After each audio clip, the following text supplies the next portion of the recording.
Moana Pacifica and the Maori All Blacks are gonna go and have a match. Hamilton here in New Zealand on the 5th of December, which can only be good news, man. More rugby. It's kind of like an international, but not quite. I don't know where you would class it, but man, there's two pretty bloody good looking teams here on paper. I'll go through the teams quickly, but yeah, long story short, a Clayton McMillan coached Maori All Blacks side is going to take on a Tana Umanga coached Moana Pacifica side here in New Zealand on the 5th of December, which is not too far away. So it could be a pretty helter-skelter one, with the prep time being, I would imagine, relatively limited. But for most teams, most of these guys play Mitre 10 Cup.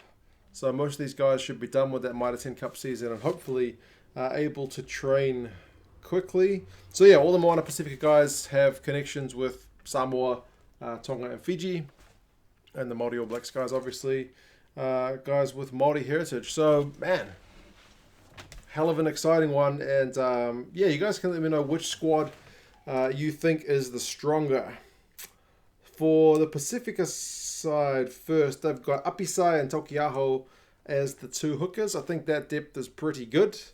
Apisai is becoming a little bit of a journeyman at this point in his career. Tokiaho started off Super Rugby before lockdown with a big hiss and a roar. Maybe kind of lost his starting spot with the Chiefs as that season went by.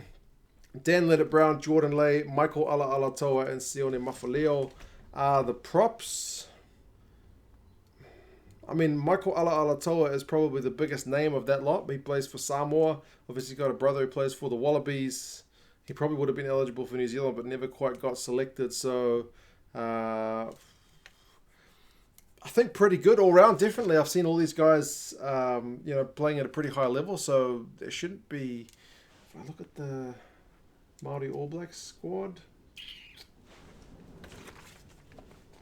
maybe the Pacific guys have got it. I don't know. You guys can let me know what you reckon. Locks in both sides is maybe one area where you reckon there's not as much depth as maybe some other positions. Like some other positions are just like bleeding with talent. But yeah, Kaole Tuioti, who's a bit of a stalwart for the Blues these days. He's been with the Blues for quite a few seasons. Naitoa Akoi, who's been playing with the Chiefs in the most recent season of Super Rugby Aotearoa and had a pretty good shift. And Sami Pini Finau, who I think he can play lock loose forward. I don't know that I've seen that much of him. Maybe for Waikato, I think.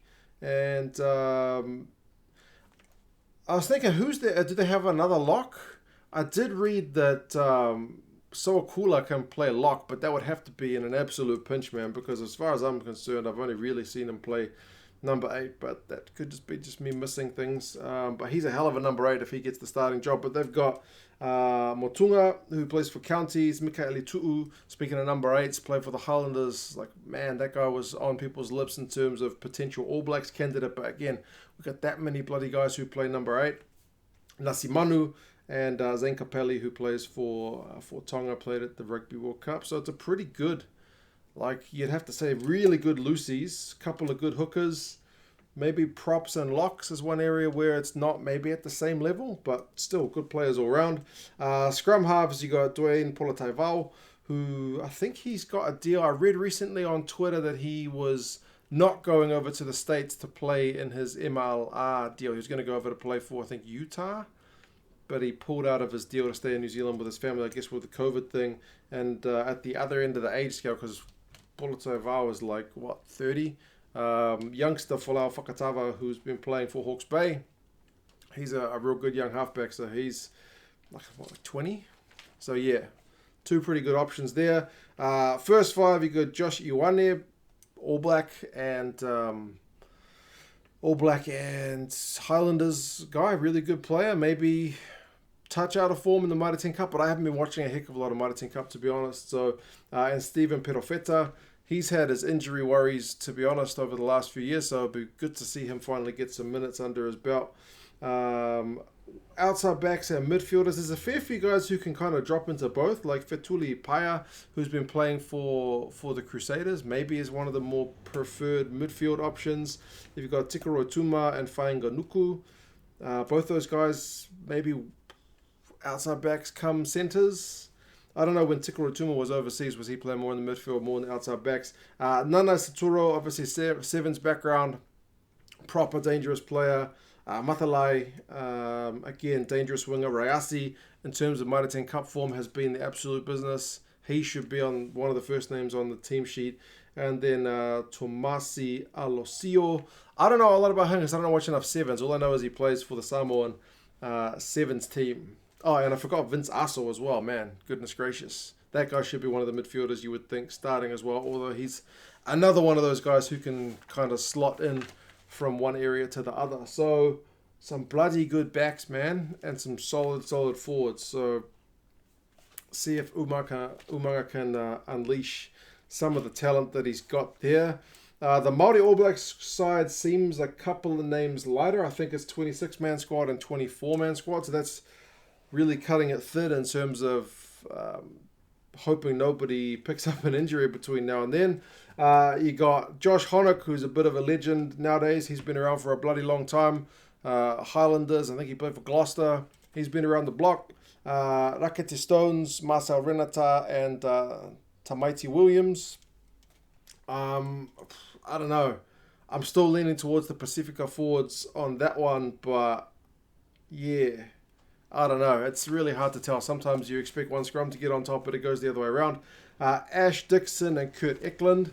If I was giving props to Apisai and Tokiaho, like Dixon, man, he's been having a bloody good 2020 despite all the lockdowns and whatnot. And Eklund, I think he was named in the North-South squads, right? But didn't get any game time because he was kind of on that verge of that depth here in New Zealand in terms of hooker. Selby Rickett and Walker Liawere are the two kind of named locks. There's some other guys, I guess, who can maybe slot in there, but in terms of the way the official lineups come out, it's just with two locks. And Selby Rickett was also one of the guys named in that North-South squad. So in terms of guys in New Zealand, it's one position we don't seem to have like depth. Like number 8, we got depth for days, but not so much lock, I would imagine. Do I like Kali Tuioti and Akoi or Selby Rickett and Walker Liawere? Maybe I'll lean towards the Maori All Blacks for that one. Lucy's, you got Crusaders, Billy Harmon, Reed Prinsep. Reed Prinsep seems to get a fair bit of stick, to be honest, from Canes fans, but I thought he had a pretty good Super Rugby Aotearoa. Liam Messam, Chiefs legend. Good to see him back in the Maori All Blacks jersey. Fitu Kamokamo Douglas, Crusaders, again, number 8. Like, man, we got that many guys at number 8. It's just ridiculous. He's pretty bloody good, isn't he? And Ethan Root's on back of that. Halfbacks, you got Bryn Hall and Te Toiroa Te Huriorangi.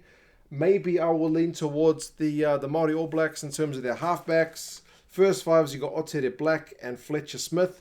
Now, that's a heck of a battle to see Otere Black, if he's the starting guy, up against Josh Ioane, because Otere Black, he's playing the team, at least this season, which has had Bowden Barrett in it. But prior to lockdown, prior to Bodie getting games with the Blues, he was playing really well for the Blues. I remember Bodie spent a lot of his time with the Blues at fullback. So it was that man Black who was running the show from that 10 jersey. So, I don't know. In terms of their pecking order, Ioane is still above Black in terms of All Blacks frames. But if he puts in a good game, Otere Black might be able to change that.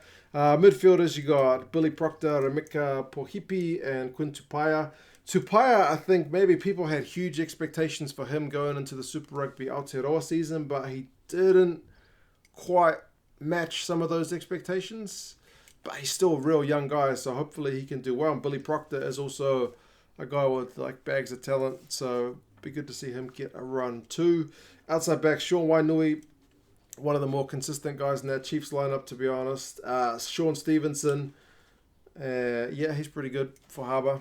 I still don't like his try celebrations, not that that matters. Jonah Lowe and Caleb Trask. So, yeah, those are the two lineups. As I mentioned, bags of talent on both sides.